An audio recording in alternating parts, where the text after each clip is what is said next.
Singkat cerita, pada akhirnya keluar dari perusahaan itu.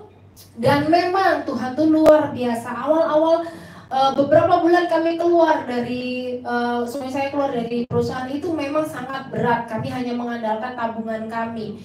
Dan kami terus berusaha gimana ya cari cara kerja ini, kerja itu, kerja sana, kerja sini. Wah, kok kayaknya gagal terus ya. Selama beberapa bulan tuh rasanya gagal terus. Sampai pada pada satu titik di mana itu kami harus merelakan waktu itu mobil kami ya, kendaraan pribadi kami harus relakan. Ya sudah, saya bilang ya sudahlah kok kalau memang harus dilepaskan mobil ya sudahlah lepas aja. Terus kita pakai apa? Sudah apa adanya lah, mau naik motor jadi naik motor aja gitu. Sempat terbersit, Tuhan kok begini ya gitu. Katanya Tuhan bilang aman, tenang. Tapi kok kayak gini ya? Tapi kembali lagi saya kembali mendengarkan firman Tuhan, kembali baca firman Tuhan, kembali saya merenungkan dan saya bertobat. Saya bilang, ampuni aku Tuhan, aku mau tetap percaya sama Engkau. Gak lama setelah itu Tuhan membukakan pintu berkat bagi suami saya.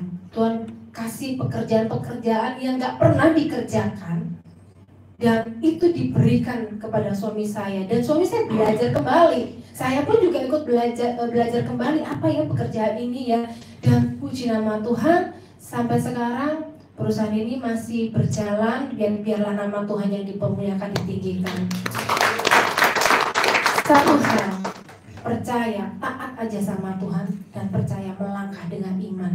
Keluar dari zona nyaman itu gak mudah, gak gampang.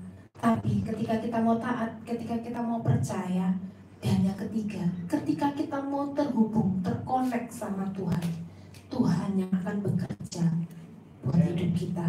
Amin, teman-teman. Kalau teman-teman mau lihat masa depan yang indah, masa depan yang cerah, mungkin teman-teman lihat, aduh, rasanya kok berat ya hidup ini, rasanya kok pekerjaan ini susah ya, bos kok kayak gini, teman-teman di kantor kayak begini, kayak begitu.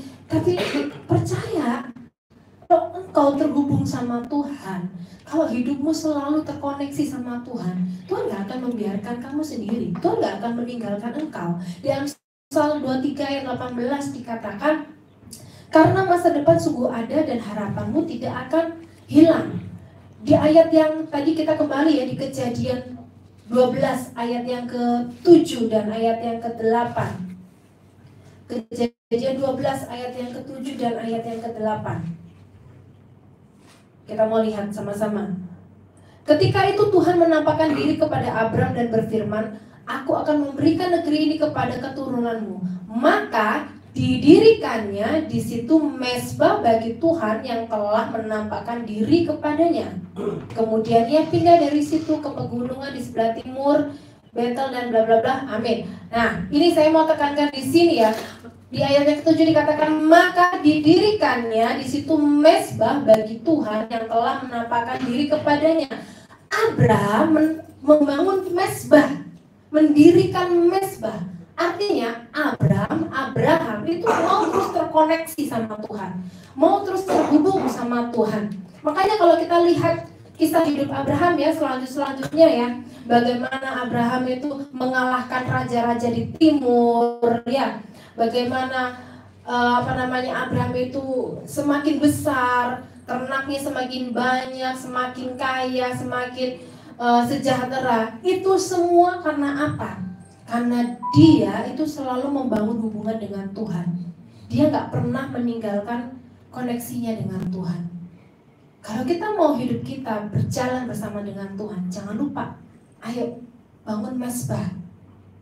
Bangun mezbah setiap hari. Pagi hari ketika kamu bangun pagi. Kalau kamu bangun pagi bisa buka WA, bisa buka Instagram, bisa scroll TikTok.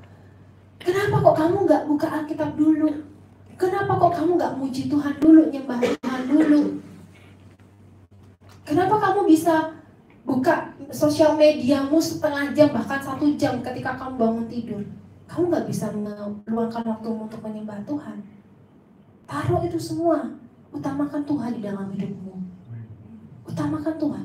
Kalau kamu mengutamakan Tuhan, Tuhan yang akan berperang di dalam hidupmu. Tuhan yang akan bertindak bagi hidupmu.